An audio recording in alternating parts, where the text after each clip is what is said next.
Un projet de rénovation énergétique, c'est la rencontre entre les réalités d'un bâti et les besoins d'un particulier.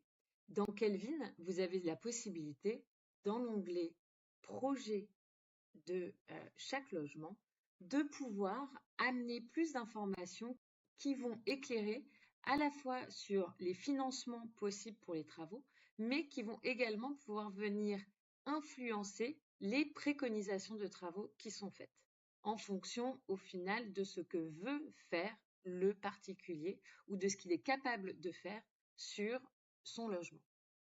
Donc toutes les informations que vous allez pouvoir rentrer ici vont ensuite éclairer les scénarios qui seront proposés dans l'onglet suivant. Les informations qu'on peut rentrer sur le projet concernent deux sujets. Le premier, c'est l'éligibilité aux aides et le deuxième, ce sont les priorités du client.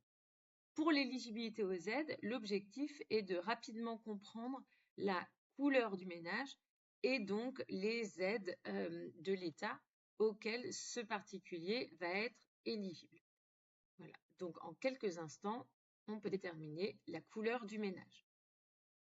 Dans la deuxième partie de cet onglet projet, vous allez là avoir la possibilité de rentrer des informations qui vont contraindre les scénarios qui seront proposés après en fonction de ce que veut le particulier ou de ce qu'il peut faire. Par exemple, si le particulier a un budget maximum de 30 000 €, c'est quelque chose que vous allez pouvoir indiquer ici et du coup, au moins un des scénarios proposés par Kelvin prendra en compte cette limite du budget.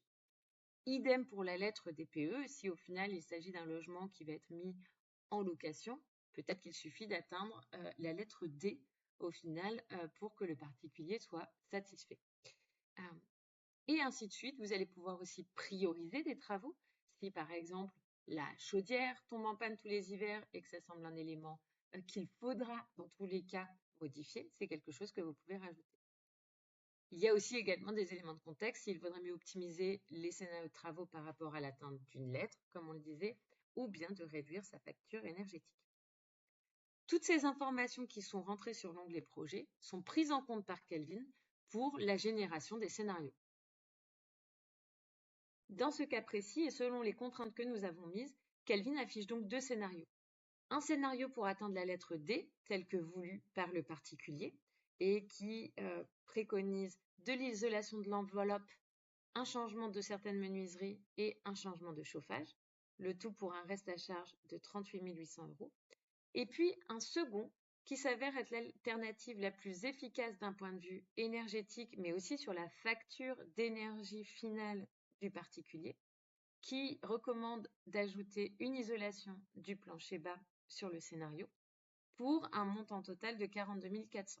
Donc un très faible différentiel sur le reste à charge qui mérite d'être discuté avec le particulier car il lui permettra au final de faire beaucoup plus d'économies sur ses factures d'énergie.